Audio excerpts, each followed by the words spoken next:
आप सबसे मेरा अनुरोध है कि अपना जीवन का लक्ष्य बड़ा रखिए। आपके जीवन में अगर कोई लक्ष्य होगा तभी जिंदगी में तरक्की होगी।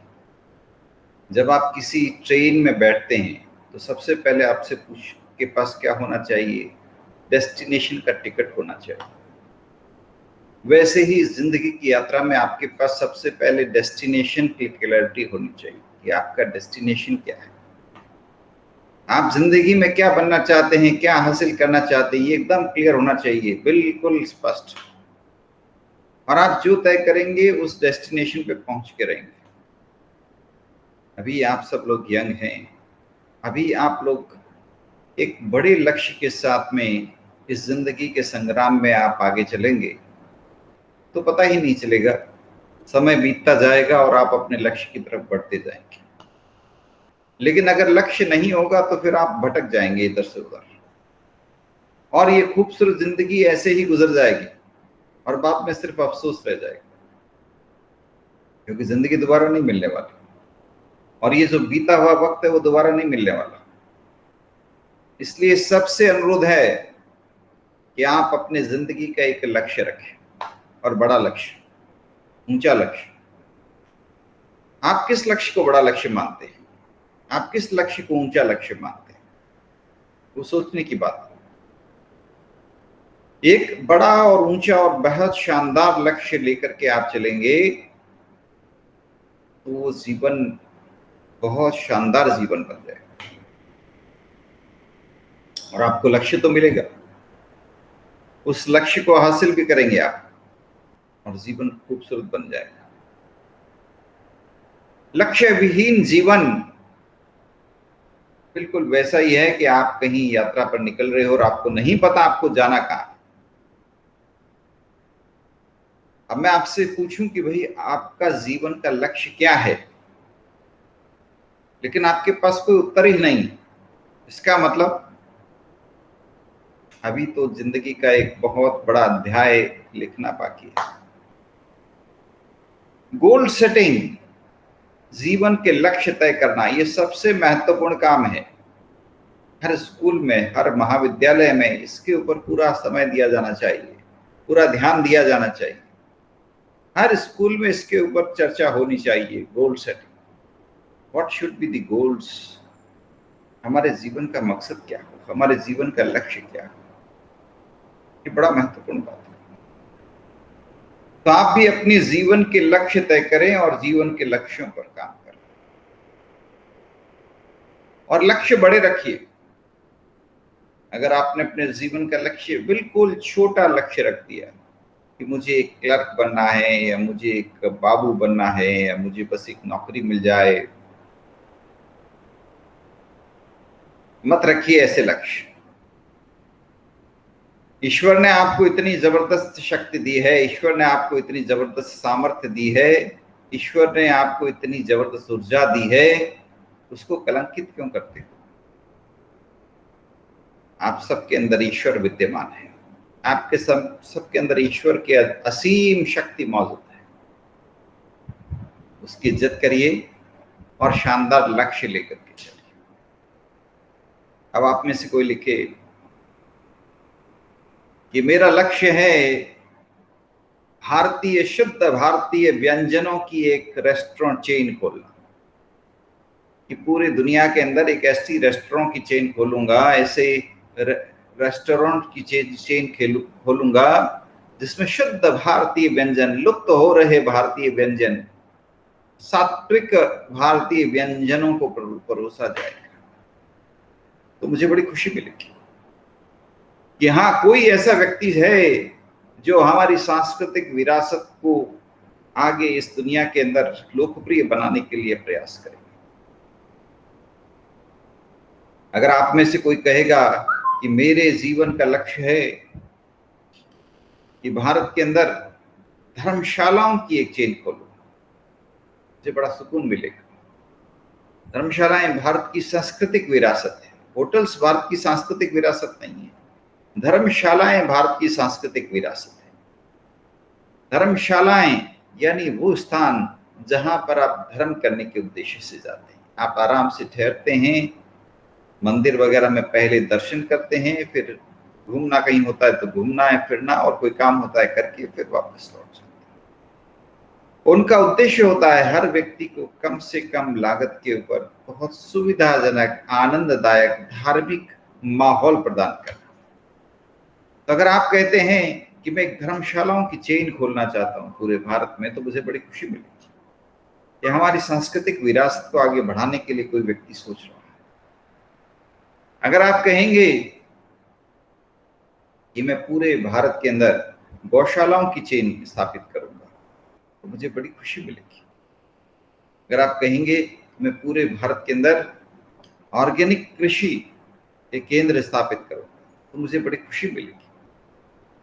आप कहेंगे मैं पूरे भारत के अंदर नर्सरीज की चेन शुरू करूंगा, नर्सरीज जिसमें उन पेड़ों को बांटा जाएगा, उन पौधों को बांटा जाएगा जिससे चारों तरफ हरियाली फैले, तो मुझे बड़ी खुशी मिलेगी।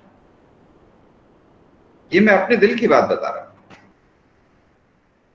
अगर आप कहेंगे कि आप एक ऐसा बिजनेस करने वाले हैं, एक ऐसा स्टार्टअप शुरू करने वाले हैं जिससे पूरे भारत में कोई भूखा नहीं रहे, तो मुझे बड़ी खुशी मिलेगी। अगर आप कहेंगे कि अक्षय पात्र की तरह आप भी एक ऐसी संस्था शुरू करेंगे कि हर स्कूल के बच्चे को स्कूल में आप आने के लिए, स्कूल आने के लिए प्रोत्साहन के रूप में उसको मिठाई और नमकीन और कुछ खाने के लिए देंगे, और इसको आप इंस्टीट्यूशनलाइज करेंगे, तो मुझे बड़ी खुशी मिलेगी। आप कहेंगे आप पूरे भारत में एक गुरुकुल की चेन शुरू करेंगे, तो मुझे बहुत खुशी मिलेगी। आप कहेंगे कि पूरे भारत में आप स्पोर्ट्स एकेडमी शुरू करेंगे, स्पोर्ट्स एकेडमी, मान लीजिए कबड्डी की पूरे भारत में आप चेन खोलने वाले हैं, या मान लीजिए पूरे भारत में वॉलीबॉल की चेन खोलने वाले हैं, या मान लीजिए पूरे भारत में आप टेबल टेनिस की चेन खोलने वाले हैं, तो मुझे बहुत खुशी मिलेगी। इस तरह के बिजनेस प्लान आप बना सकते हैं चाहें तो। जुनून आपके अंदर होना चाहिए, चाह आपके अंदर होनी चाहिए, इच्छा शक्ति आपके अंदर होनी चाहिए। मैं तो आपके लिए दुआएं करूंगा, मैं तो आपके लिए ईश्वर से दुआएं करूंगा, अरदास करूंगा, भक्ति से, भाव से आपके सफलता के लिए कामना करूंगा। मैं तो कामना करूंगा कि आप जो भी इस तरह के सपने संजो रहे वो कामयाब, क्योंकि आपके सपने ऐसे होंगे कि देश का भला होगा, हमारी संस्कृति बढ़ेगी, हमारी सांस्कृतिक विरासत सलामत रहेगी। भारत को सबसे ज्यादा खतरा किससे है? हमारी संस्कृति के दुश्मनों से। कई विदेशी ताकतें हैं हमारी सांस्कृतिक विरासत को खत्म करने पे तुली हुई। ऐसे घटिया वीडियो गेम्स आ रहे हैं जिसमें हिंसा ही हिंसा है। वीडियो गेम लग जाते हैं, आप सोचिए हमारी सांस्कृतिक विरासत पूरी खत्म। हमारी सांस्कृतिक विरासत है अहिंसा, और अगर छोटे से छोटे बच्चे वीडियो गेम में हिंसा करना सीख जाते हैं, उनके मन से हिंसा की जो नफरत होती है वो दूर हो जाती है, तो समझिए हमारी संस्कृति का तो वही पतन हो गया। हमारी सांस्कृतिक विरासत तो इसी बात में है कि हर दिल में प्रेम, हिंसा से नफरत हो। नफरत किससे हो? हिंसा से। और बाकी हर व्यक्ति के साथ प्रेम हो, हर एक के साथ सम्मान हो, हर एक के साथ खुशहाली हो। सिर्फ एक भावना से नफरत हो, वो है हिंसा। हिंसा से दूर रहना, कहीं भी हिंसा से जुड़ना ही नहीं। न हिंसा को देखना, न हिंसा को सपोर्ट करना, न हिंसा में भाग लेना, न हिंसक गतिविधियों के बारे में सोचना, न हिंसक गतिविधियों में इन्वॉल्व होना। ये हमारी भारत की सांस्कृतिक विरासत। तो अब हमारी सांस्कृतिक विरासत को बचाने के लिए आप कहते हो कि मैं इस प्रकार की रेस्टोरेंट चेन खोलूंगा जहां शुद्ध सात्विक भोजन मिलेगा, तो मुझे बड़ी खुशी मिलेगी। इस प्रकार के कार्यक्रम आप करेंगे जिससे देश के अंदर सही विचार, सात्विक विचार फैलेंगे, लोगों का एक दूसरे के प्रति प्रेम होगा, लोगों के मन में एक दूसरे के प्रति सम्मान की भावना होगी, हर व्यक्ति एक दूसरे की मदद करने के लिए आगे आएगा, तो मुझे एक आनंद मिलेगा, खुशी मिलेगी कि हाँ, आप भारत की संस्कृति के सही वारिस हैं। हमारे देश में तो अशोक को महान इसीलिए कहा जाता है क्योंकि उसने हथियार हमेशा के लिए छोड़ दिए, हिंसा हमेशा के लिए छोड़ दी। जिस पल उसने हिंसा छोड़ी और अहिंसक बन गया, वो महान बन गया। यहां भारत में जो जो व्यक्ति अहिंसक बनता है, हम उसको महान कह देते हैं। जिस व्यक्ति ने अहिंसा का रास्ता अपनाया, वो महान बन गया। तो इस सांस्कृतिक विरासत को आगे बढ़ाएं कैसे, और इस संघर्ष से अपने आप को बचाएं कैसे?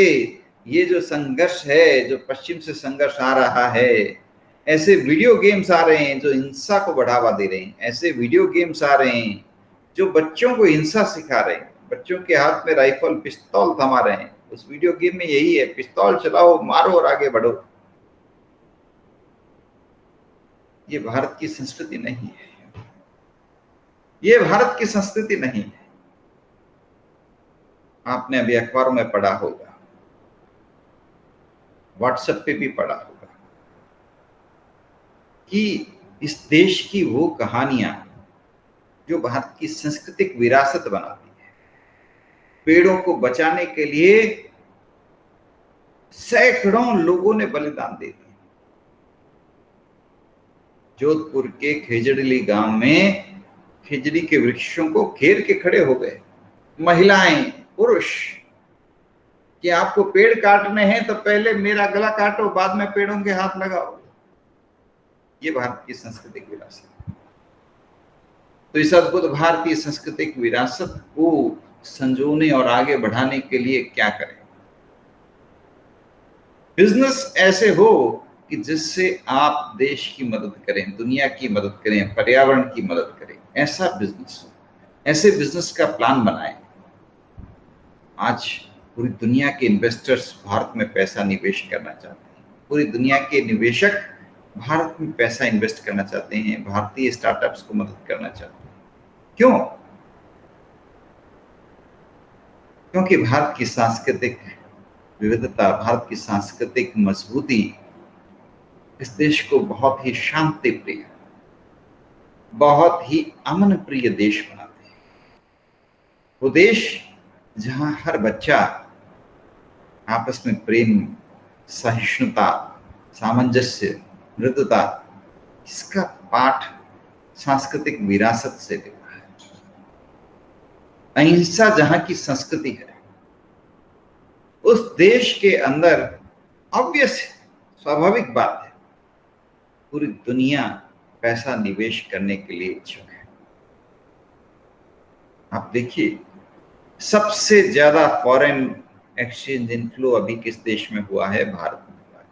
सबसे ज्यादा फॉरेन एक्सचेंज के रिजर्व्स किस देश में है? भारत के पास है। एक्सपोर्ट के कारण नहीं है, हमारा एक्सपोर्ट ज्यादा नहीं है, लेकिन इन्वेस्टमेंट्स के कारण विदेशी निवेशक भारत में पैसा निवेश करना चाहते हैं।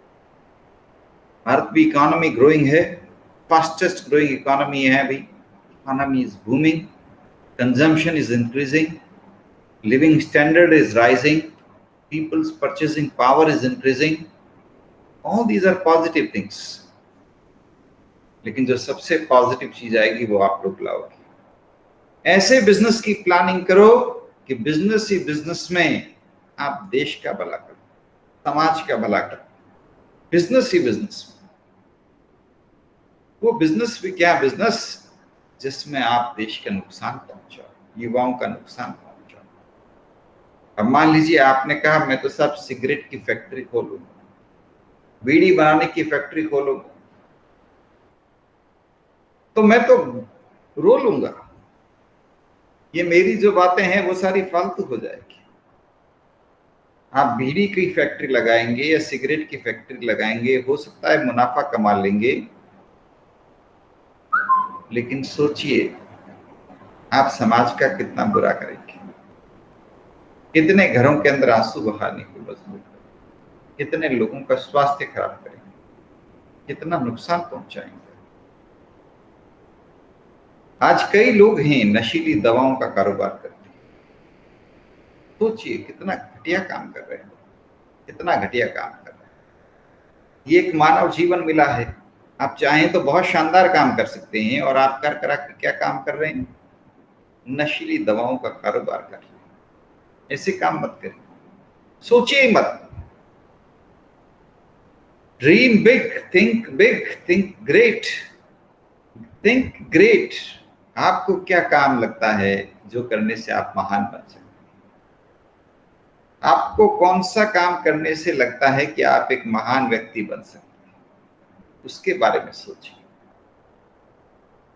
जो काम करने से आपको लगता है कि आप महान बन जाएंगे, उस काम के लिए प्लान बनाइए, उस काम के लिए सोचिए, और उस काम के लिए प्रयास शुरू करिए, और आप सफल होंगे। तो जब आप सफल होंगे तो एक महान काम भी तो सफल होगा।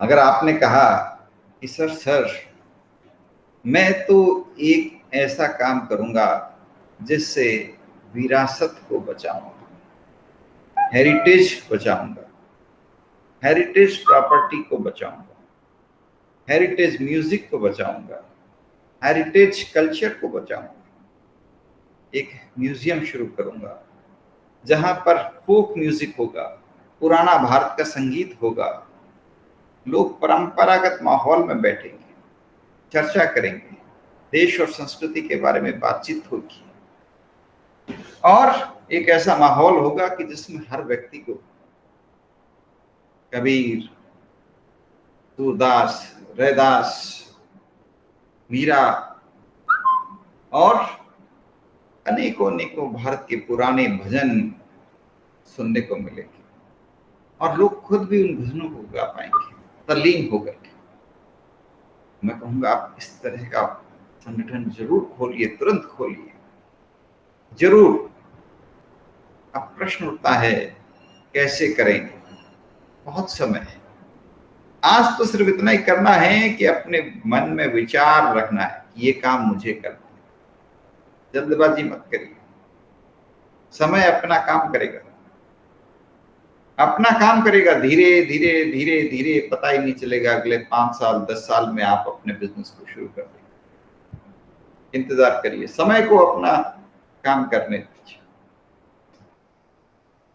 हथेली पर सरसों नहीं उगती, यानी जल्दबाजी करने से कुछ नहीं होगा। आप चाहोगे कल सीईओ बन जाओगे, नहीं बन सकते। आप चाहोगे कल एक एंटरप्रेन्योर बन जाओगे, नहीं बन पाओगे। अभी सिर्फ पहला काम सबसे इंपॉर्टेंट कि आपके मन में विचार हो, आपके मन में लक्ष्य हो, जीवन के लिए लक्ष्य हो। गोल सेटिंग, यानी आप अपने जीवन का एक लक्ष्य रखिए, एक गोल रखिए। कौन सा गोल? कि हाँ, मुझे ऐसा काम करना है। और फिर समय के लिए सब छोड़िए, जल्दबाजी मत करिए। आज सिर्फ विचार। अभी बिजनेस प्लान बनाने की मत सोचिए, अभी फाइनेंशियल डिटेल पे मत जाइए, अभी सब चीजों के ऊपर मत जाइए। समय का इंतजार करिए, सब धीरे धीरे रास्ते निकलते जाएंगे। लक्ष्य दिमाग में होता है, फिर धीरे धीरे समय के साथ सारे आगे से आगे हम बढ़ते जाते हैं। कभी अनायास ही ऐसे मौके आ जाते हैं। ऐसी समर ट्रेनिंग आपको मिलेगी जिसमें आप ऐसा काम करेंगे जिससे आपको अपने लक्ष्य की तरफ आगे बढ़ने में मदद मिलेगी। फिर कभी अनायास ही आपको कोई फंडिंग ऑर्गेनाइजेशन मिल गई, इन्वेस्टर मिल गए, और फिर अनायास ही आपने अपना काम शुरू कर दिया। तो अभी कुछ भी नहीं है आपके पास, कोई बात नहीं। अभी खाली प्लेन माइंड है, दिमाग में कुछ भी नहीं है, बहुत अच्छी बात है। बस सिर्फ एक अच्छे लक्ष्य को लिखिए और अपने मस्तिष्क में बिठा लीजिए कि ये लक्ष्य कैसे हासिल होगा? ईश्वर के भरोसे। अब हासिल होगा ईश्वर के भरोसे। कैसे आगे बढ़ेंगे? पता नहीं, ईश्वर अपने आप रास्ता निकलेगा। क्योंकि जब लक्ष्य हमारे मन में जाएगा, हमारे अनकॉन्शियस मन में जाएगा, हमारे माइंड के ऊपर काम करेगा, हमें अपने आप सही निर्णय की दिशा देगा। हमारी निर्णय क्षमता बेहतर बन जाएगी अपने आप। लक्ष्य के अनुसार ही हमारी निर्णय क्षमता होती है। जहां लक्ष्य एक बेहतरीन है, हम अपने आप से ही निर्णय लेते जाएंगे, आगे बढ़ते जाएंगे। और लक्ष्य विहीन है तो निर्णय गलत लेंगे, अपने आप कुछ नहीं हो पाएगा। मान लीजिए आपने कहा कि साहब मेरे पास तो, मेरा तो एक ही ड्रीम है, ये इनके इन प्रकृति पैसा कमाना, सही रास्ता हो गलत रास्ता हो उससे मुझे मतलब नहीं। तो क्या होगा? हो सकता है आप गलत रास्ते अपना, और एक बार गलत रास्ते पे चल दिए तो फिर धीरे धीरे धीरे धीरे वापस आना मुश्किल हो जाएगा। आ तो सकते हैं। वाल्मीकि का देखिए, गलत रास्ता चुना, डाकू बन गए, लेकिन फिर अपने आप को मोड़ा, यू टर्न लिया, इतना जबरदस्त यू टर्न कि कितने महान ऋषि बन गए, भगवान बन गए। अंगुलीमाल को देखिए, गलत रास्ता चुना, डाकू बन गए, हजारों निर्दोष लोगों की अंगुलियां काटी, और फिर एहसास हुआ कि गलती कर दी, कुछ सुधारना है, जीवन को सुधारना है, मुश्किल है लेकिन जीवन को सुधारना है। फिर यू टर्न मारा, और जबरदस्त यू टर्न, और संत अंगुलीमाल बन गए, इतने महान संत। यू टर्न संभव है, अगर हमने गलत रास्ता पकड़ा है तो भी यू टर्न मार सकते हैं ना। अगर अभी तक हम सही रास्ते पर नहीं है, कोई बात नहीं, यू टर्न लगा सकते हैं, यू टर्न मारो, और जिंदगी जब तक इस जीवन में सांस है हम यू टर्न ले सकते हैं, आ सकते हैं, सही रास्ते की तरफ चल सकते हैं। मुश्किल तो होगा लेकिन चल सकते हैं। घुमाया, यू टर्न लिया, चल लिए, निकल लिए इस भव से पार, इस बेड़ा से पार, इस जन्म जन्म मृत्यु के बंधन से पार।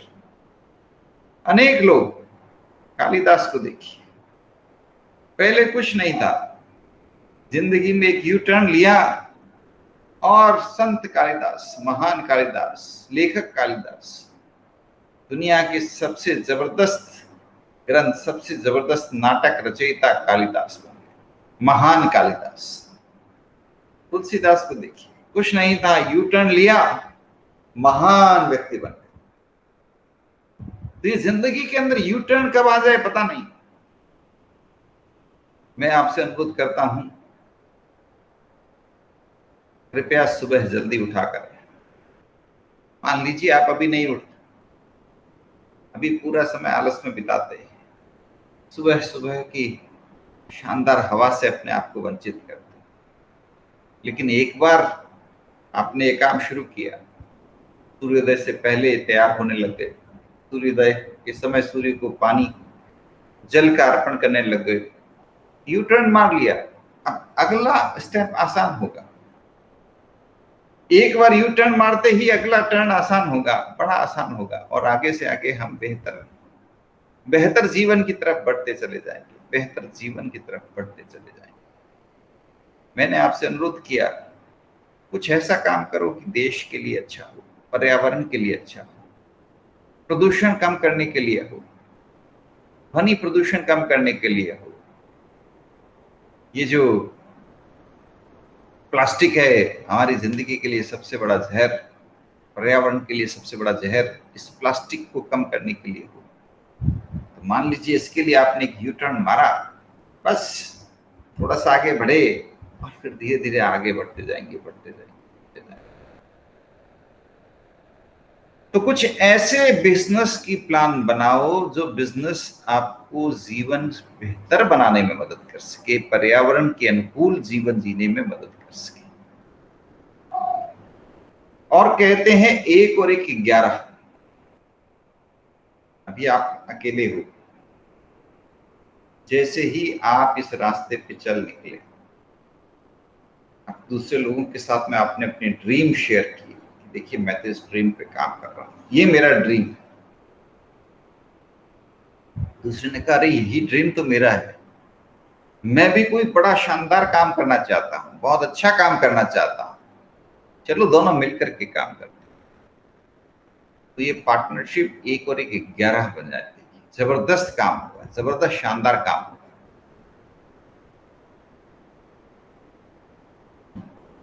Organised is better, bigger is better. अकेले कुछ खास नहीं। लेकिन जैसे ही दुकेले दुकेले होते ही एक से भले दो, दो से भले चार, और फिर मंजिल हमारी होगी, रास्ते हमारे होंगे। जैसे ही आपको ये बात समझ में आती है, पावर ऑफ ऑर्गेनाइजेशन की पावर, बहुत जबरदस्त ताकत है ऑर्गेनाइजेशन। इसको समझिए आप। ऑर्गेनाइजेशन में जबरदस्त पावर है, ऑर्गेनाइजिंग स्किल्स में जबरदस्त पावर है। तो आप एक अच्छा काम करना चाहते हो तो उसको जोर से बोलो, 10 लोगों को सुनाओ, 10 लोगों को बताओ।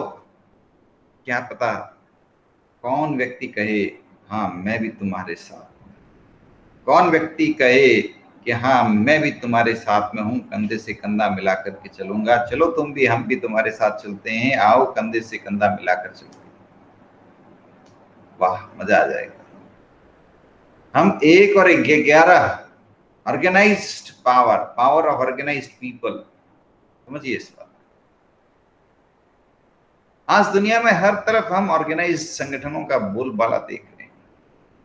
जहां जहां लोग अपने आप को ऑर्गेनाइज करने में सक्षम हो जाते हैं, ऑर्गेनाइज्ड वे ऑफ वर्किंग सीख जाते हैं, ऑर्गेनाइज्ड वे में काम करने लग जाते हैं, लोगों को लेकर के साथ में काम करना शुरू कर, वहां वहां तरक्की तरक्की। तो ये एक अगली बात है। खैर, ये सब काम अपने आप होते रहेंगे। मैंने आपसे कहा ना, अभी सिर्फ एक काम करिए, गोल सेटिंग। बस एक ही काम, लक्ष्य रखिए, बाकी सब चीजें अपने आप हो जाएगी। मैंने आपसे कहा सब छोड़ दीजिए एक बार। बिजनेस प्लान बनाना है, अभी नहीं बनाना, छोड़िए, अभी बाद में बनाइए। ऑर्गेनाइज वे की तरफ जाना है, लेकिन अभी नहीं। ऑर्गेनाइजेशन बनाना है, लेकिन अभी नहीं। पहला काम में सिर्फ लक्ष्य बनाइए, उस लक्ष्य को अपने माइंड में छोड़िए, अपने दिमाग में उस लक्ष्य को स्थापित करिए, इस तरह से स्थापित करिए कि ये लक्ष्य हमारे अंतः मन तक जाए और हमारे अंदर छुपी हुई असीम शक्ति हमें मदद करे कि हम इस लक्ष्य को। आप मानते हैं ना हमारे अंदर ईश्वर है ना? नहीं मानते तो आप विज्ञान मानते हो। विज्ञान में क्या बोला है? विज्ञान कहता है कि आपका कॉन्शियस माइंड तो 2% है, 98% अनकॉन्शियस माइंड है। ये जो अनकॉन्शियस माइंड है, ये आपके ही माइंड के अंदर है, लेकिन आपको पता नहीं। ये बहुत शक्तिशाली है। आपका कॉन्शियस माइंड तो सिर्फ 2% है। तो इस अनकॉन्शियस माइंड तक अपनी बात पहुंचाइए। इसे आप अनकॉन्शियस माइंड कह सकते हो, इसे आप भगवान कह सकते हो, आपके अंदर छुपा हुआ भगवान, जिसमें इतनी ताकत है कि अगर उसके पास कोई आइडिया आ गया, नथिंग इज इम्पॉसिबल। तो अभी पहला काम है गोल सेटिंग। सही लक्ष्य कैसे रखें, उस पर काम शुरू करें।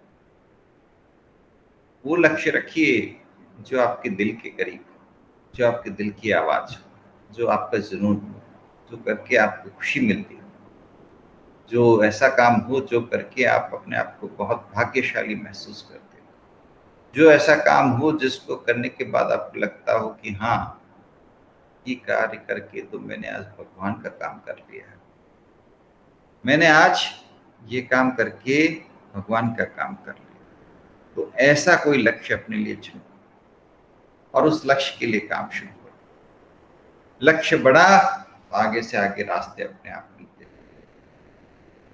और जीवन आसान बन जाए, खुशहाल खुशियों भरा बन जाए। सोचिए इस बात और कोशिश करिए हर स्कूल, हर कॉलेज के अंदर गोल सेटिंग वर्कशॉप, जीवन के लक्ष्य कैसे तय करें, उस पर चर्चा, इस पर चर्चा में बहुत सफलताएं मिलेगी।